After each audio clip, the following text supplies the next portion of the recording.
Welcome to Family Basics 101. I'm Dr. Bruce McClure, and as we continue our 5-part series entitled Men, today we will look at men as fathers. When you look at the term father, we have a term Abba that is really where we get the word father. It means simply founder or the foundation. Father means the author and the maker. It also means the bringer up of or the nurturer. It also means the master or the teacher.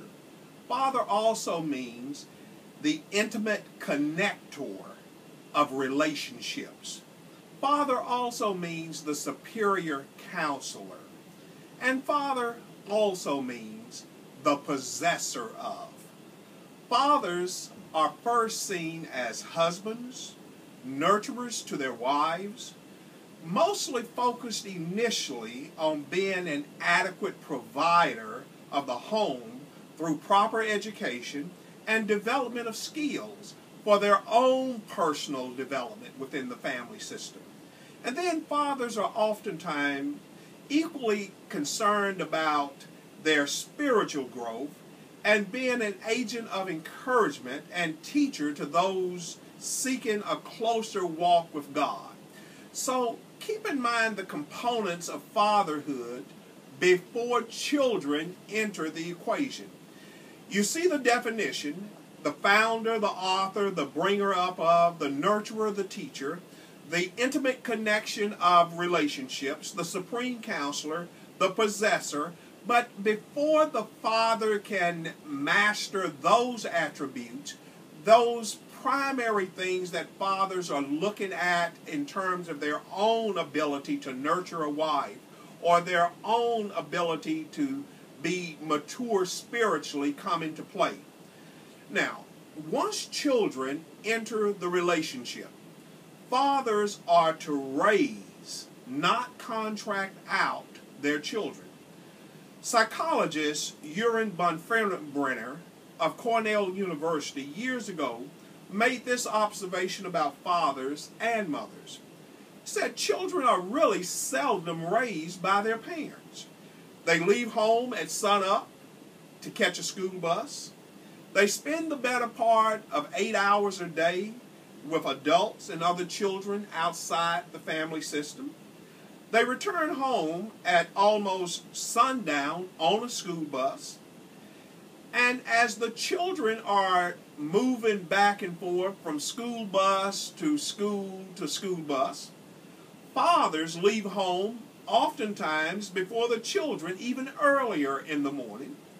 Fathers spend the better part of 8 hours with adults and other adults outside the home. And then fathers return home even later than the children after sundown. So at the end of the day, fathers, for the most part, spends an equivalent of about 2 hours or less per day interacting with their children. When you look at a man as a father, how effective can that father really be in spending only 2 hours on average per day molding and parenting his child? Hebrew men took great value in being a father, especially to the boys.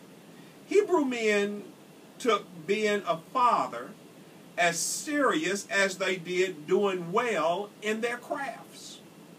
Hebrew men understood the importance of roles within the family in order for it to operate efficiently and effectively.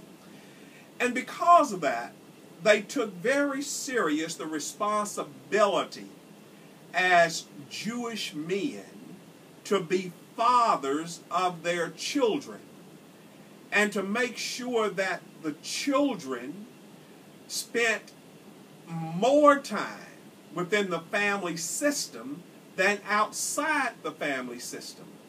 So the education of the child took place within the family constellation.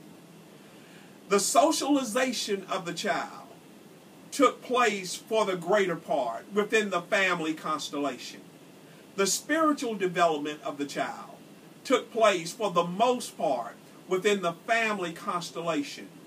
In terms of the morality, it took place within the family constellation. So what you'll see in terms of the father and the Abba, that engendering daddy close relationship, it's no wonder that it's called Abba, because the ultimate goal of men was to develop a closeness, a knitted relationship between father and child.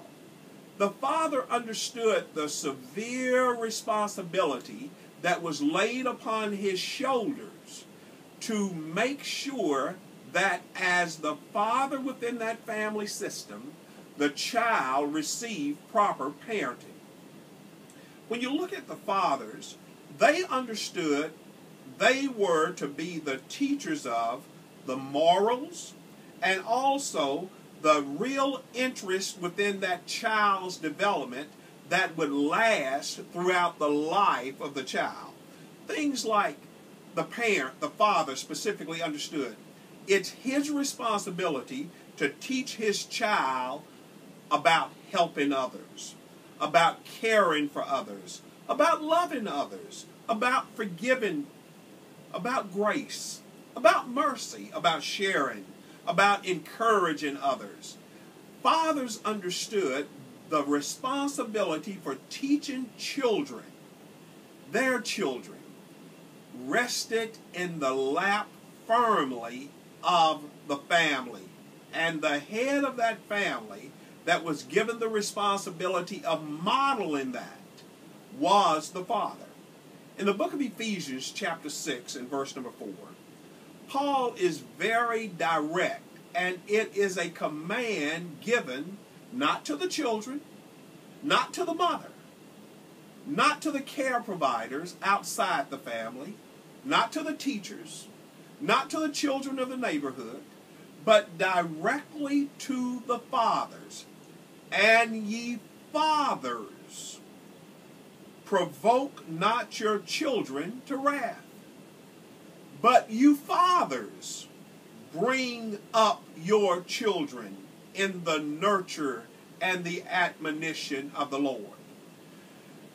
Paul understood it is the responsibility first and foremost of the man in that home to make sure the child is brought up correctly, and the ultimate responsibility of that father was not to push that child to a spirit of bitterness. Well, how could that be accomplished?